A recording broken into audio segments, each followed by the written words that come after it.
O governo federal anunciou esta semana, foi terça-feira agora, que trabalha com o Congresso Nacional duas medidas para recompor as perdas dos municípios.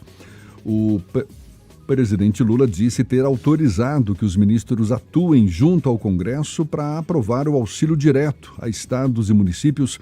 Na proposta do governo estão a compensação de 10 bilhões de reais do ICMS, cuja parte dos municípios é de 25%, ou seja, 2 bilhões e 500 milhões de reais, referente às perdas causadas pela isenção do ICMS dos combustíveis no ano passado e uma compensação da queda no repasse do Fundo de Participação dos Municípios nos meses de julho, agosto e setembro, de aproximadamente 2 bilhões e 300 milhões de reais. No fim do mês de agosto, a prefeita do município de Lauro de Freitas, Moema Gramacho, que é do PT, acompanhou a votação de urgência do projeto de desoneração da folha dos municípios no plenário da Câmara dos Deputados em Brasília. A prefeita de Lauro de Freitas, Moema Gramacho, é nossa convidada. É com ela que a gente conversa agora. Seja bem-vinda mais uma vez, prefeita. Bom dia. Tudo bom? Bom dia a todos que estão nos ouvindo na Tarde FM. Bom dia, Beltrão. Bom dia, Ernesto. Bom dia a todos os companheiros que estão também aqui colaborando, né? Grandes colaboradores. E eu quero agradecer a oportunidade de estar aqui para conversarmos. Deixa eu te perguntar logo de cara, Lauro de Freitas já sente o impacto da queda de repasses? Sentiu já, né? Esse mês foi menos, mas vinha sentindo já essa queda. Por isso que nós nos mobilizamos. Eu sou da Frente Nacional de Prefeitos e da Associação Brasileira dos Municípios, duas entidades nacionais que já vêm discutindo isso com os municípios do país inteiro e tendo esse levantamento do prejuízo que os municípios tiveram ao longo desses últimos períodos.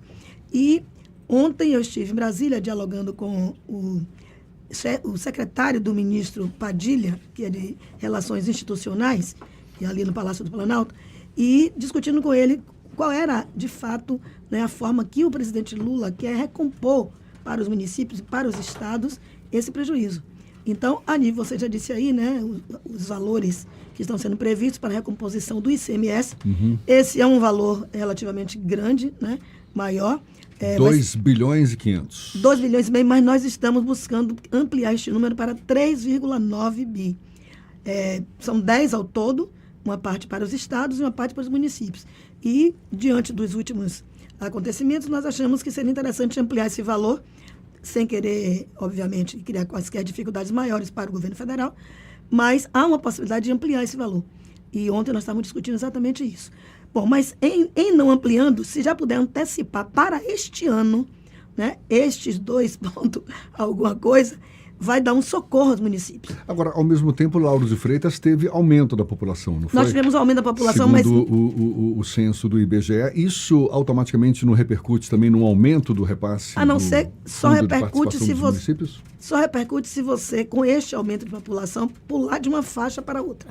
No caso de Lauro de Freitas, poderia ter pulado. Só que nós estamos, inclusive, entrando com recurso contra o IBGE, que o IBGE não fez. Primeiro que passou mais de 2 anos a mais do que deveria fazer. Se faz normalmente 10 em 10, ele fez depois de 12 anos. E não fez como deveria ter sido feita a pesquisa, né?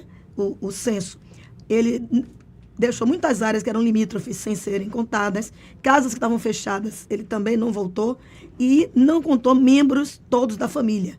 Então, por exemplo, Lauro de Freitas teve, para eles, em 12 anos, um aumento de 39 mil pessoas. Foi um censo meio meia-boca, né? Meia-boca, por isso nós estamos entrando com recurso, né? Mas, na nossa conta, pela questão do censo eleitoral, o número de eleitores, pela questão dos alunos matriculados nas escolas e tudo mais, a gente acha que Lauro de Freitas teve um crescimento de 60 mil e não de 39. Uhum. Mas a gente, como não houve mudança para menor de perder na questão do FPM e outros, então, para nós, mesmo entrando com recursos que a gente quer a verdade, mas a gente não teve prejuízos maiores pela questão do censo. Mas nós temos, os municípios, companheiros, têm tido uma dificuldade enorme com a contribuição previdenciária. Por isso que nós passamos, você disse que eu fiquei lá no plenário da Câmara, eu entro no plenário porque sou ex-deputada, né? Então tenho acesso. Mas todos os prefeitos, uma grande maioria de prefeitos, inclusive da Bahia, dos 417 municípios, nós tivemos lá mais de quase 200 prefeitos da Bahia, tá? Através da UPB, que nos acionou, e a nível nacional nós acionamos os municípios do país inteiro. Por quê? Tem municípios que estão completamente quebrados. Que dependem exclusivamente desse FPM, né? Da FPM. E não tem condição de pagar o valor que paga da Previdência. Mesmo tendo renegociado dívida da Previdência, ainda assim eles não estão conseguindo pagar a renegociação da dívida. Agora, prefeita, essa questão da contribuição previdenciária dos municípios é um problema estrutural bastante antigo, né? Os prefeitos sempre têm essa queixa. Você Como é que imagina? resolve isso? A senhora que já foi deputada federal também. De que maneira se resolve isso? Isso não tem a ver com a reforma tributária, por exemplo, né? Diretamente com essa reforma que está se tratando aí, mas Deveria, né? qual é a saída que se pode ter para que as prefeituras não fiquem inadimplentes e que também isso não crie embaraço, dificuldades para a gestão? Só para vocês terem noção, clube de futebol paga 5%. O município paga 20%. Ou seja, o município paga o mesmo patamar que o empregador privado, Que o empregador privado. que é 20% a contribuição patronal, né? Pois é. Então, o que é que acontece? Com isso aí, se continuar, se esse suporte, esse apoio que a gente está buscando do presidente Lula, seja de compensação da Previdência ou de recomposição do FBM, não acontecer a partir de já, muitos municípios não chegam ao final do ano, né, tendo condição de manter o que Isso tem é hoje. complicado para quem está no mandato, porque pode dificultar o fechamento das contas. Das contas, principalmente considerando os índices, cumprimento dos índices. Então, esse é um socorro. Não sei se vai ser... Foi aprovado na Câmara por 430 votos a favor, com apenas 17 contra. Aí volta para o Senado. Inclusive, o que foi aprovado foi a emenda o relator foi o deputado Elmar, mas foi trazendo como emenda o projeto de Jacques Wagner, que estava tramitando no Senado, tá? Que é de 8% a 18% de contribuição proporcional ao PIB per capita, que é muito mais justo. Aí cria uma situação mais justa. Mais justa. Você não quebra a Previdência, tá? Porque ninguém de nós tem interesse em quebrar a Previdência. É o futuro de todos. Até porque os municípios dependem muito da Previdência também, Dependem, né? com certeza. Mas, ao mesmo tempo, você faz uma distribuição mais justa e garante um respiro para os municípios conseguirem, até o final do ano, cumprir seus índices e não fazer exonerações, não fazer demissões. Porque, se continuar do jeito que está, tem que reduzir folha. Agora, o próprio Congresso aprova pisos, sem dar fonte. Foi o caso do piso da enfermagem. Da Enfermagem. enfermagem. Eu sou muito pela valorização do profissional, tanto que Lauro de Freitas a gente tem, os sindicatos, a gente faz negociações, até porque eu sou sindicalista, né? Não vou deixar de ser nunca. Então, a gente sempre faz negociações que dão vantagens para os trabalhadores, porque eu entendo que é necessária a valorização. Mas o Congresso, quando aprovar um piso, tem que apontar a fonte. Senão, os municípios não têm condição de pagar. Aí, o que acontece? Vai ter que reduzir serviços. Nós não queríamos reduzir serviços. Você imagina, se não viesse recurso e não veio suficiente ainda para pagar o salário dos enfermeiros, nós íamos ter que diminuir a quantidade de pronto atendimento que nós temos no município. O que não é legal, né? O que não é legal, entendeu? Porque vai terminar, depois sobrecarrega os municípios vizinhos. Isso é inevitável, Com né? certeza. Agora, prefeita, essa situação de dificuldade já afeta hoje o serviço da Prefeitura de Lauro de Freitas? Ainda não está afetando, mas eu estou me preparando para que não venha a afetar. Então, se essas duas saídas que o presidente Lula está buscando adotar, recompor o FPM, Fundo de Participação dos Municípios, e o ICMS, que foi retirado durante o governo Bolsonaro, aí, se começar já, dá um suspiro para os municípios e aí vai se organizando para o próximo ano. Se não vier já para agora, para os meses, pelo menos os 3 últimos meses do ano, aí a situação vai ficar muito difícil para os municípios. Dos pequenos aos grandes. Tá? Prefeita, para a gente não deixar de falar, política, eleição, o ano que vem, a senhora vai sair candidata. A prefeita não pode mais, né? Não. Em Lauro de Freitas. Sua pretensão já é com vistas a 2026? Está de olho numa vaga no Senado? Olha, eu preferia falar mais das coisas que nós estamos fazendo no município, tá? Das obras de esgotamento sanitário, que é em toda a cidade.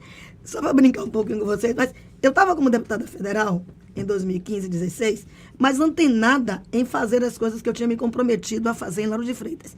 E confesso a vocês que voltei, porque eu tinha deixado a obra de esgotamento sanitário iniciada em 2012. Ela parou, tá? Aí eu voltei, em 2017, a gente retomou a obra de esgotamento sanitário. E vamos finalizar até 2024. Então, eu quero cumprir com o que eu me comprometi com o Lauro. A grande obra de macrodrenagem que está acontecendo no município. Se vocês passarem ali pela Avenida Beira Rio, você está vendo uma obra pesada. Aquela obra ali não é só aquela urbanização do Beira Rio. Teve aprofundamento, alagamento do rio. A obra não está concluída e não tem mais enchente em Lauro de Freitas. Vocês não viram falar de enchente em Lauro de Freitas? Que quando chovia inundava tudo, inclusive ali o rio transbordava. E o Rio Sapato. O Rio Ipitanga, tudo. Hoje, a obra não está completamente pronta, mas já está sem alagamento. Aí, eu poderia estar aqui falando de mais outras coisas, como as várias escolas que entregamos, que vamos entregar agora mais uma, né? Mas, já que você me fez a pergunta da política... Sim. Então, veja só. Inevitável, não é passar por aqui sem falar de eleição na véspera, né? Então, veja só. Eu estou agora empenhada em colocar nossa turma para trabalhar mais ainda do que já vem trabalhando, para a gente concluir o que a gente se comprometeu. Nós temos no campo nosso vários candidatos. Nós não nos definimos ainda. Quando eu falo nós não nos definimos, é porque eu não vou tomar decisão sozinha. Eu tenho na nossa base de sustentação, que ajudou a me eleger, 17 partidos. Dá para ver que a base é ampla. Mas vai ouvir todo mundo? Vamos ouvir todos, como sempre fiz, tá? Ouvimos a todos e vamos buscar escolher, dentre as candidaturas que estão postas por eles mesmos, eu não coloquei nenhuma. As candidaturas são deles próprios, por enquanto. A partir do momento que nós definimos, será uma candidatura do conjunto. Mas qual é o seu desejo? O meu desejo é que a gente escolha alguém, agente coletivo, escolha alguém que preencha os seguintes requisitos. Que tenha chances concretas de vencer. A gente não pensa em perder as eleições em Lauro de Freitas. Tá? Sucessão nós vamos fazer. Então, tem que ser alguém que se enquadre nesse perfil. A senhora está falando de eleição municipal do ano que vem, do ano que vem. Tá. Então, tem que estar enquadrado no perfil de chances concretas de vencer. Segundo, de compromisso, tá? E que já tenha demonstrado, né, através das suas atuações, capacidade de trabalho, tá? Porque Lauro de Freitas é uma cidade que exige muito, tá? E que seja também da minha confiança, é claro, né? E para 2026? Pronto. Para 2026, diz que o futuro a Deus pertence. Né? Peraí, não. Mas Deus disse, faça a sua parte, que eu também te ajudarei. Então, em fazendo a minha parte, veja só, eu estive por 2 anos só como deputada federal e renunciei ao mandato de deputada federal atendendo a um apelo do povo de Lauro de Freitas e voltei para Lauro de Freitas. Aliás, minha vida em relação a Lauro de Freitas, minha história de amor, é de renúncias de outras coisas para Lauro de Freitas. Mas tem vontade de voltar para Brasília, então? Pronto. Então, veja bem, eu gostaria de poder... Eu fui a primeira mulher deputada federal do PT da Bahia eleita. E depois, com 2 anos, renunciei para voltar à prefeitura. Então, eu gostaria de voltar para a Câmara Federal, porque eu acho que eu posso cumprir um papel importante. Mas eu também tenho discutido com Jacques Wagner. Ele próprio disse que não seria mais candidato, tá? Se você me perguntar, eu digo a ele... Poderia pongar na vaga dele. Veja só, ele disse, Moema, eu não serei mais candidato. Se você tem intenção em ser senadora, se prepare. Mas eu também acho, se me perguntar, Wagner deve deixar de ser candidato, eu diria não. Wagner é um quadro dos melhores do país. Então, por mim, ele continuaria senador. É o meu senador, sim, inclusive. Aliás, sempre foi meu guru desde o Sindiquímica, né? Mas desde ele prega sempre a renovação. De repente, ele prega a renovação. Pode estar enxergando a hora também, né? Pois é. E tem uma outra vaga, porque me parece que Ângelo Coronel também não quer voltar. Então, teriam 2 vagas. Hoje nós temos 3 vagas, né, no Senado. Sim. Hoje estão sendo ocupadas por 2 do PSD e 1 do PT. De repente, né, pode ter uma inversão. Pode inverter, né? E serem 2 do PT e 1 do PSD. Em sendo 2 do PT, eu vou disputar uma vaga e outras pessoas disputem a outra. Quem quiser que se vire. Tá certo. Sim, mas veja só, mais uma vez eu digo, isso não passa pela minha vontade, nem pelo que eu estou falando com vocês aqui. Vocês me conhecem, sabem que eu sou de projeto, eu sou partido, eu sou da fundação do PT, eu sou desde 1980. E eu sempre fui obediente ao projeto. Então, eu farei e estarei Mas, disposta prefeita, me diga uma coisa. para que o projeto decidir. Em Lauro tinha uma disputa muito renhida entre a senhora e o PP, liderado principalmente pelo deputado federal João Leão. Né? Tiveram disputas muito duras no passado, depois fizeram composições. Que bom que eu venci todas, mas tudo bem, vamos lá. Fizeram composições quando participaram do governo. Agora o PP já está na base do governo do Estado desde o começo, está chegando também no governo federal. Mas em Lauro não tem essa pacificação, não. Quando vai comer na disputa renhida com o Leão? Veja só, eu não estou conseguindo entender Leão. Deixa eu explicar por quê. Quando ele rompeu com o governo do Estado, equivocadamente, eu fiz tudo para que ele não rompesse. Tá? Fiz tudo. Eu nunca tinha ido na casa dele, passei 3 horas no sábado anterior ao rompimento na casa dele, tentando convencer ele a conversar com Jacques Wagner para poder não ter o rompimento. Ele não quis. Marcou para ir na minha casa no dia seguinte com Wagner. Wagner foi e ele não foi. Então, ele não queria se manter no governo. Pronto, mas a posição dele tomada, tomou, foi embora para o lado de lá. Acho que fez a opção errada, mas é um problema dele. Pois bem, o que é que aconteceu? Os vereadores do PP e os secretários do PP não romperam comigo. Continuam até hoje no governo. Tá? E nós fizemos um pacto, um acordo. Eu, inclusive, disse, olha, se Leão for candidato, vocês podem apoiar Leão. Porque eles vieram oriundo da relação com o Leão. Agora, eu quero que vocês apoiem meu candidato a governador, meu candidato a senador.